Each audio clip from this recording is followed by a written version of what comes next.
so I was able to save $10,000 by the time I was 21. And, that was a huge, huge head start. If I hadn't been able to do that, and, my first child came along when I was 22, so I mean, the family, it's much easier to save it in those teenage years if you're lucky enough to be in a family where you don't have, where your parents are taking care of your financial obligations. Every dollar then is worth making $10 or $20 later on. And so if you are interested in financial matters, I would read financial publications. I would read whatever was of interest to me. I'd be curious about how the businesses around the town of Kearney operated. I would, to the extent that you can get people to talk to you, and people usually like to talk, learn about who's got good businesses in Kearney and why they're good businesses, and learn about the businesses that went out of business and why they went out of business, and just keep accumulating knowledge. That's one of the beauties of the business that Charlie and I are in, is that everything is cumulative. The stuff I learned when I was 20 is useful today. Not necessarily the same way and not necessarily every day, but it's useful. So you're building a database in your mind that is going to pay off over time. But you have to have a little money to work with. So there's nothing like getting a few dollars ahead, stay away from credit cards, and you can have a lot of fun if your mind goes along that track as you get older. Charlie? Well, I'm glad to see somebody that has so early shown an interest in getting ahead. There's nothing wrong with getting ahead.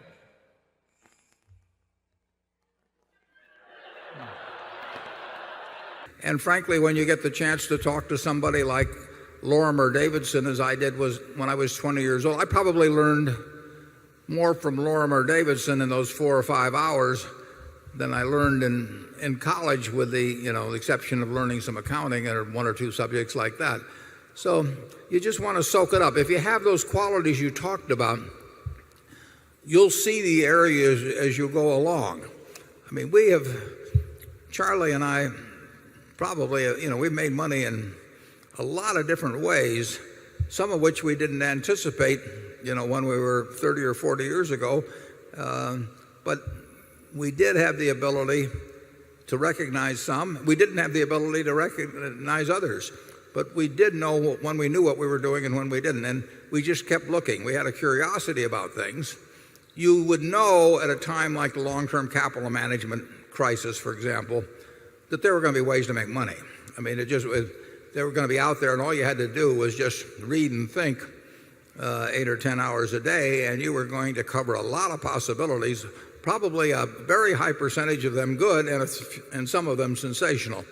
So you can't really lay it out ahead of time. You can't have a defined roadmap, but you can have a reservoir of thinking, looking at different kinds of businesses, looking at different kinds of securities, looking at markets in different places, and you will then spot a reasonable number of things that come along. You won't spot every one of them. We've missed all kinds of things.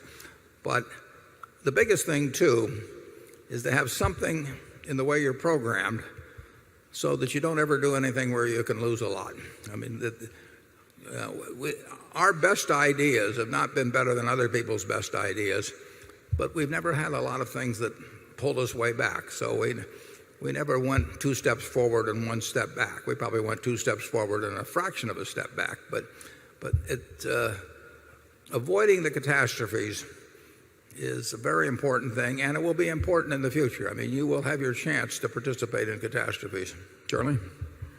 Yeah, and of course the place to look when you're young is in the inefficient markets. You shouldn't be trying to guess whether one drug company has a better drug pipeline than another. You want to go, when you're young, someplace that's very inefficient. And you shouldn't be trying to guess whether the stock market is going to go up or whether long-term bonds are going to change in yield. I mean, you don't have anything going in that kind of a game. But you can have a lot going in games that very few people are playing, and maybe where they're even got their heads screwed on wrong in terms of how they're thinking about the subject. The RTC was a great example of a chance to make a lot of money I mean, here was a seller of hundreds of billions of dollars worth of real estate where the people that were selling it had no economic interest in it, were eager to wind up the thing, and they were selling it at a terrible time when the people who had been venturesome in lending were no longer lending. The people who had been venturesome in the equity end of real estate had gotten cleaned out.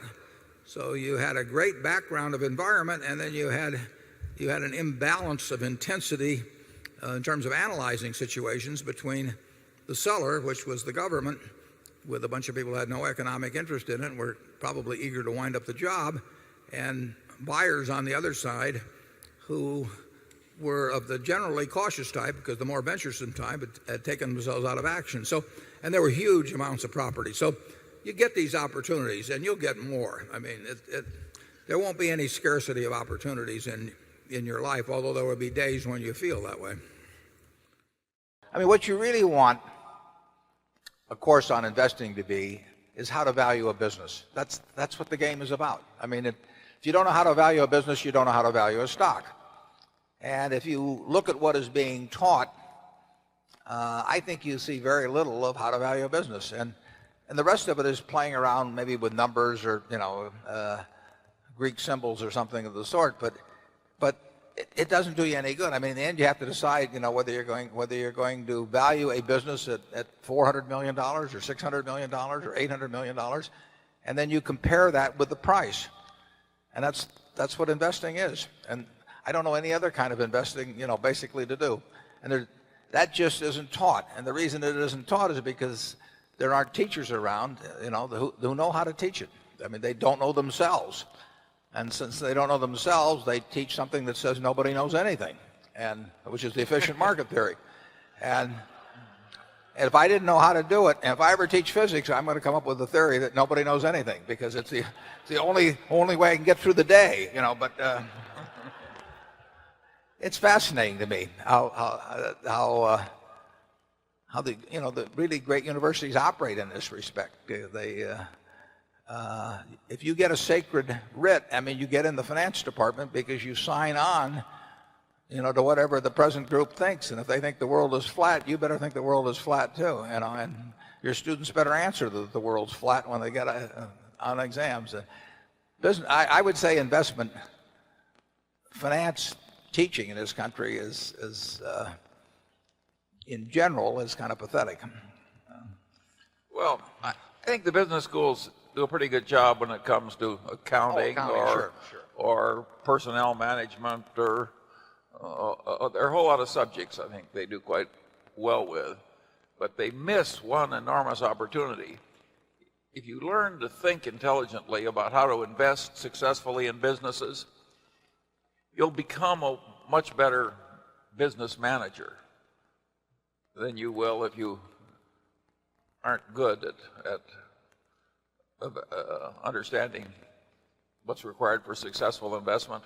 So they're missing a huge opportunity to improve the management profession by doing such a lousy job in teaching investment. The biggest financial asset that you have going for you by miles is the value of your own earning power over the years. So that's really what you should focus on. If you're focusing on your financial future, that means you should focus on you, because whether your 10% is worth $50,000 or $100,000 or $300,000, which would be $500,000 or $1 million or $3 million for all of you, whether it turns out to be one or the other is really dependent in a very large part on what you do in the next few years. All of you in this room have the brains to do extremely well in life.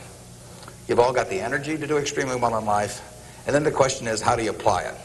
If you've got a 200 horsepower motor, do you get 200 horsepower out of it? Do you get your full potential, or do you get 100 horsepower or 50 horsepower?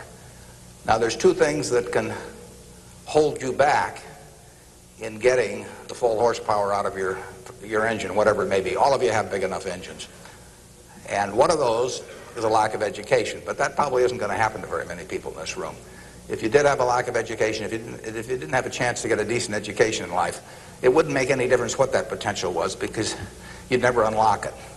But the second most important thing, and equally as important, is in terms of the habits that you develop, in terms of what you do with yourself. When we hire people, we look for three qualities. We look for integrity, we look for intelligence, and we look for energy. But if they don't have the first one, integrity, the other two will kill you.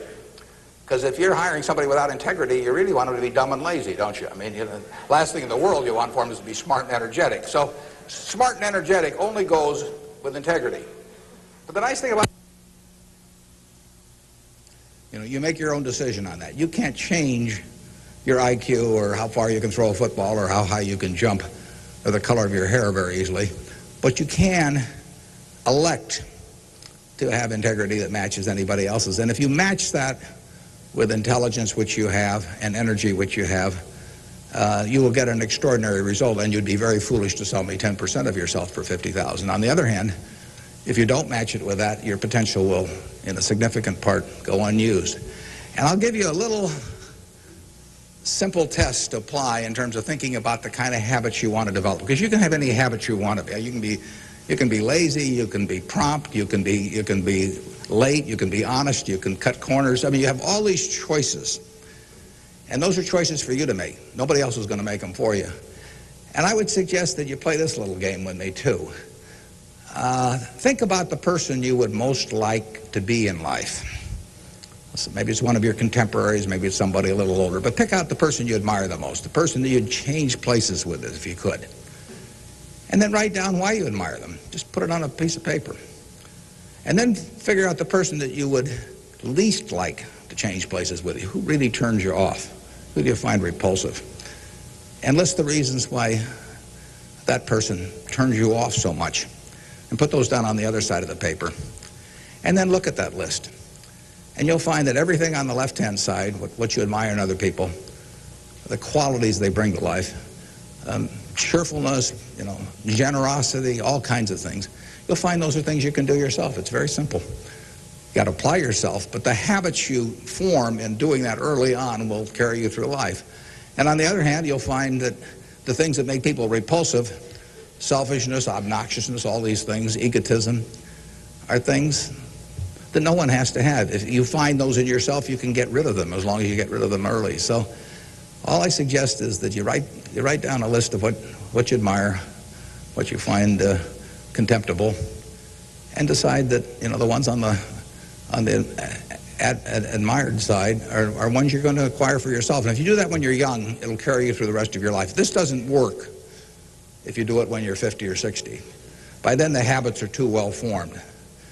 But if you do it early, behavior becomes a habit. So if you do that, 2 or 3 years from now, if you go through the same exercise, you'll find out that the person you admire the most is yourself. That can be a little dangerous under some circumstances, but it's not a bad thing. I mean, you want to be somebody you like, and you don't want to be somebody that you dislike. And form those habits early. You basically can't miss.